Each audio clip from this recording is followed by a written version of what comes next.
네, 이번 코너는 취재 파일입니다. 관심사가 큰 경제 이슈를 하나 골라 심층적으로 파헤쳐봅니다.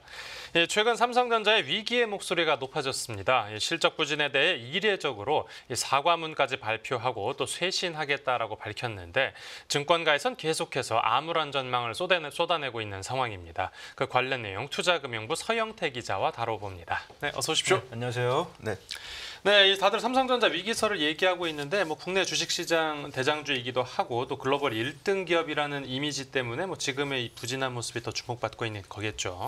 네, 맞습니다. 저 명절 때 삼성전자 위기론 친척들끼리 한번 이야기한 적이 있는데 그냥 한 명의 국민으로서도 다 걱정들을 하시고 그럴 정도니까요. 삼성전자가 우리 경제에서 중요한 위치를 차지하고 있습니다. 네. 그런데 이 삼성전자에서 반도체가 거의 한 절반이거든요. 실적이 절반인데 이 반도체를 이끄는 분이 전영현 부회장이라는 분이세요. 네. 근데 지난 8일 날 사과문을 냈습니다. 시장의 기대에 미치지 못하는 성과로 근원적인 기술 경쟁력 그리고 회사의 앞날에 대해서 걱정을 끼쳤다. 송구하다 이렇게 말했습니다. 네. 이 삼성전자의 반도체 수장 사과 메시지를 낸 게 정말 이례적인 일인데 네네. 그간 삼성 안팎에서는 삼성 위기론이 꾸준히 나와서 몇 년이 된 얘기입니다. 몇 년이 된 얘기인데 현실화하고 있다는 그런 방증이고 자인했다는 그런 근거가 되겠죠. 네. 실제로 메시지에서 위기라는 단어를 전 부회장이 한 4차례 정도 썼고요. 그리고 또 포인트가 반도체 업황이라던가 외부 환경 때문에 우리가 위기다 이게 아니라 내부 경쟁력에 문제가 있다 이런 식으로 속내를 좀 드러냈습니다. 네. 실제로 제가 삼성전자 파운드리 엔지니어분 이렇게 이야기를 들어보면은 회사 분위기 자체가 그렇게 좋은 것 같지가 않습니다. 회사 분위기 자체가 좋은 것 같지가 않고 예전같이 그런 야성이 넘치던 그런 도전 정신이 넘치던 그런 일하는 문화가 있던 그런 모습은 조금 사라졌다. 이런 평가가 내부에서도 나올 정도니까요. 네. 그러다 보니까 세계 메모리 1위의 위상이 흔들리고 있는데요. 3분기 잠정 실적에서 이제 반도체 영업이익 4조 원 초반대로 머문 것으로 지금 보여지고 있습니다. 네. 이게 공개는 안 되는데 시장 예상치는 5조 원 중후반대였는데 늘 2등이었던 SK 하이닉스에도 좀 못 미치지 않았나 이런 예상이 나오고 있고요. 네.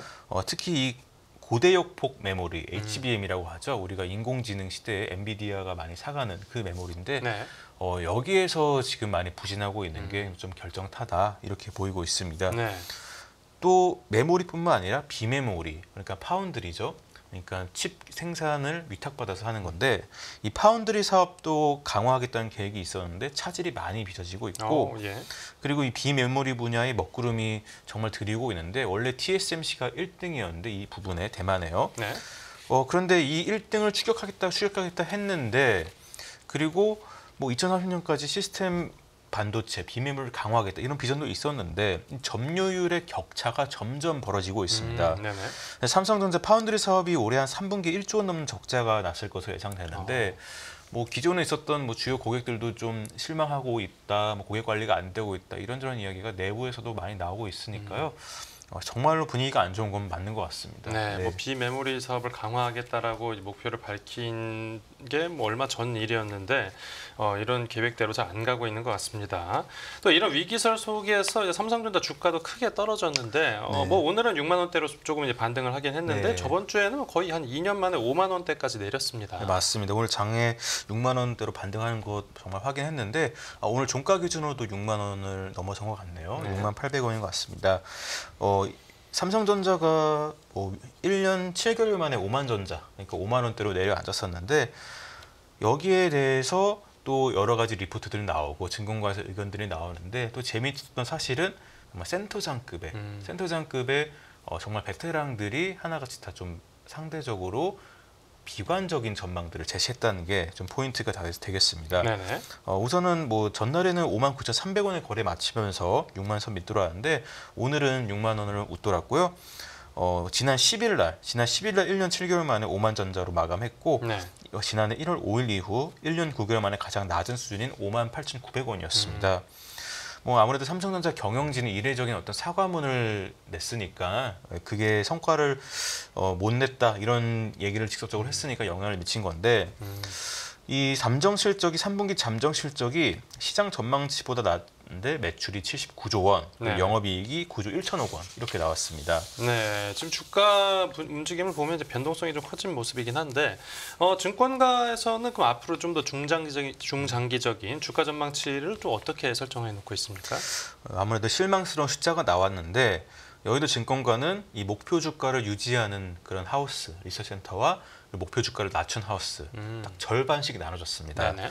네, 연합인포맥스가 집계를 했는데 삼성전자가 잠정 실적을 발표한 게 8일이죠. 그 이후로 리포트를 통해서 목표가를 제시한 게 16곳의 증권사입니다. 네. 여기서 실적 발표 이후에도 목표가를 그대로 유지한 하우스 대신 한투, IBK, 한화, DS 등 8곳이고요. 네. 그리고 목표가를 낮춘 하우스가 또 8곳인데 NHDB, 흥국 이렇습니다. 네네. 그리고 가장 낮았던 세 곳이 유진, KB, IM 이렇게 세 곳인데 네. IM 같은 경우는 7만 6천 원으로 낮췄습니다. 7만 원대요. 네, 가장 높았던 대신이 10만 원대였는데 네. 7만 6천 원으로 낮췄으니까 지금 6만 원대니까 높아질 수 있다는 거지만은 이게 또 장기적인 어떤 목표가가 될 테니까요. 네, 중간에도 아무래도 좀 바뀔 수도 낮은 있는 편이라고 할 수 거고요. 있습니다. 네. 네. 그 구체적인 보고서 내용도 혹시 살펴보면요. 그 눈에 띄는 부분은 아까 제가 말씀드렸듯이 정말 센터장급들이 많이 낮췄는데 네네. 이 유진투자증권은 8만 2천 원으로 했는데 네. 이 유진투자증권의 센터장이 반도체 애널리스트인 이승우 센터장님입니다. 네. 또 여의도를 대표하는 삼성전자 전문가라고 할 수 있는데 서울대에서 컴퓨터공학 경영학위 공부하시고 네. 대우경제연구소에서 연구소장을 시작하면서 신영증권에서 반도체 애널로서 첫걸음을 내밀었고 그 다음에 헤지펀드, 메리츠증권 여러 증권사를 거치면서 전문성 쌓았고 네. 2021년에 연합인포맥스에서 또 상도 받은 그런 아주 우수한 전문가입니다. 네네. 근데 이 리포트에서 삼성전자 목표가를 기존 9만 1천 원에서 8만 2천 원으로 10% 하향 조정한다고 썼고 이 표현이 참 인상 깊었는데 막대한 투자에도 불구하고 삼성 비메모리는 놀라울 정도로 저조한 성과를 기록했다. 더 놀라운 거는 그런데도 전략적인 변화가 전혀 이루어지지 않았다. 이런 이야기가 사실 리포트에서 보통의 리포트 톤보다 좀 강한 톤의 어떤 지적이지 않나 이렇게 생각이 듭니다. 네, 지금 좀 세게 얘기를 한 케이스를 살펴봤는데 다른 증권사 쪽 의견도 들어보면요. 네, 저희 KB증권의 리서치 센터장인 김동원 센터장도 역시 반도체 애널리스트로 여의도 최고 중 한 명으로 꼽히는데요. 네네. 이분도 연세대에서 경제 공부하고 현재 신한투자증권인 굿모닝증권에 입사하고 여기저기 현대증권, 그러니까 현재 KB증권에서 이직해서 기업 분석 애널로 하고 또 연합인포맥스 반도체 부분 베스트 애널로 선정되고 네네. 한 20년 가까이 이렇게 일하신 베테랑이신데 이분도 이제 삼성전자 목표가를 하향 조정하면서 네. KB증권은 8만 원으로 제시했습니다. 네, 스마트폰, PC 이런 완제품 세트가 지금 수요가 좀 부진하고 네네. 그러다 보니까 삼성전자의 스마트폰이나 PC 부분이 잘 안 팔릴 거고 거기에 들어간 반도체도 좀 부진할 거고요. 예. 또 중국 메모리가 또 생산 능력이 많이 확대됐습니다. 요새 레드 메모리라고 우리 언론에서도 얘기하는데 중국의 창신이라던가 이런 메모리 업체들이 좀 많이 올라와서 정말 고성능의 그런 메모리가 아니라 좀 일반적인 좀 범용 메모리 그런 것들은 좀 공급 물량이 많이 나와 있기 때문에 네. 좀 사이클 둔화가 좀 예상이 되고 있습니다.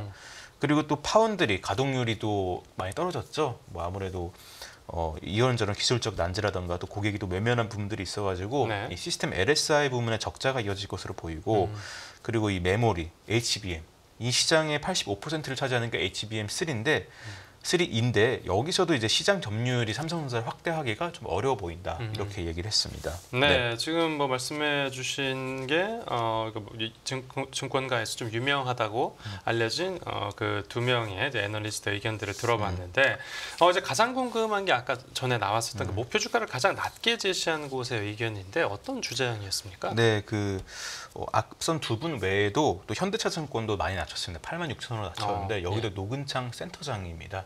참 센터장 분들이 많았는데 네. 또 가장 낮은 목표가는 IM증권의 송명섭 수석 연구위원인데요. 네네. 역시 2001년부터 반도체 애널리스트로 일했으니까 23, 4년 하신 굉장히 베테랑이십니다. 네. 역시 이분은 현대전자 그러니까 SK 하이닉스를 거쳤다가 그리고 반도체 애널리스트가 된 분인데 네. 여러 증권사를 거쳐가지고 IM증권에 이르기까지 반도체 산업만 담당하셨고요. 네. 2021년에 연합인포맥스의 8인의 어떤 애널리스트 그루 중 반도체 그루로 선정이 되신 분입니다. 송 연구위원은 삼성전자 3분기 실적이 시장 예상치를 대폭 하회했다면서요. 네. 앞으로 HBM3E 8단 인증 성공 여부가 핵심이라고 분석했는데요. 네. 고객사 인증에 성공하면은 그러니까 엔비디아겠죠. 네. 삼성전자 HBM 부문의 시장 점유율과 경쟁력이 개선될 확률이 커집니다. 근데 실패할 경우에는 내년에도 역시 HBM 판매가 어려움을 겪을 것으로 보이고 있습니다. 네. 또 현 주가가 또 경기, 또 업황 둔화 뭐 이런 것들이 또 확실해지고 그렇게 최악의 경우에 더 떨어질 수 있다고 봤고요.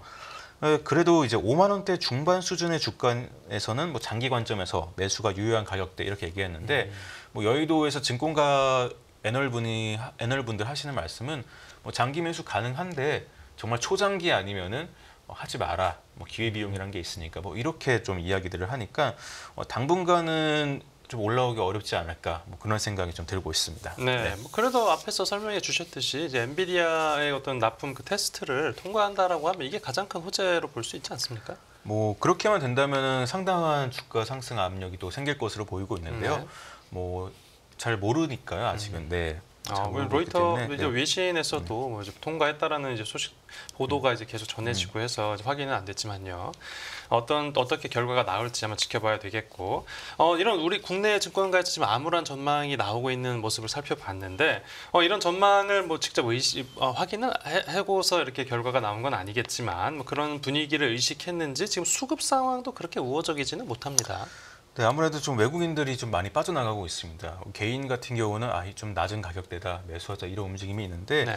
좀 외국인들이 많이 빠져나가고 있는데 뭐 지난달 3일 이후 23거래일 연속 삼성전자를 순매도했습니다. 어제 기준으로요. 네. 이 기간 순매도 규모가 한 10조 6천억 원 정도 됩니다. 같은 기간에 삼성전자 주가가 20% 정도 하락을 했고요. 시가총액이 444조 원이었는데 354조 원으로 네. 90조 원 정도 증발했습니다. 외국인 지분율도 56%에서 53.75%로 한 2.27%포인트 떨어졌고요. 네. 역시 20년 만에 최대 하락폭이라고 볼 수 있는데 월별 기준으로요. 네. 이 유한타증권에서는 이 외국인 수급 측면에서 2개월 반 만에 올해 7월까지 순매수 규모 이상을 반납했다고 설명을 했습니다. 네. 그리고 최근 외국인들이 좀 삼성전자는 좀 팔고 SK하이닉스 좀 사고 이런 움직임이 있는데 그래도 전반적으로 반도체 비중이 많이 축소됐기 때문에 그래도 이제 종합적으로는 삼성전자에 대한 우려는 이미 충분히 반영된 것 같다 이렇게 얘기했고 사실 이 현 주가는 어느 정도 우려는 다 반영한 것 같습니다. 네, 앞으로 어떤 뭐 호재나 악재가 나올지 모르겠지만은 근데 또 4분기에는 또 실적이 부진할 것이라는 전망들이 또 나오기 때문에 네, 또 근데 증시 증시 전반적으로도 보면 이제 금리 뭐 한국은행 금리 인하도 시작됐고 또 이제 뭐 세계 그 국채 지수에 또 우리가 편입이 되면서 모건 스탠리 지수에도 편입될 거란 기대감이 커졌는데 이런 점은 이제 증시 전반의 어떤 호재로 작용할 수도 있는 부분이겠죠.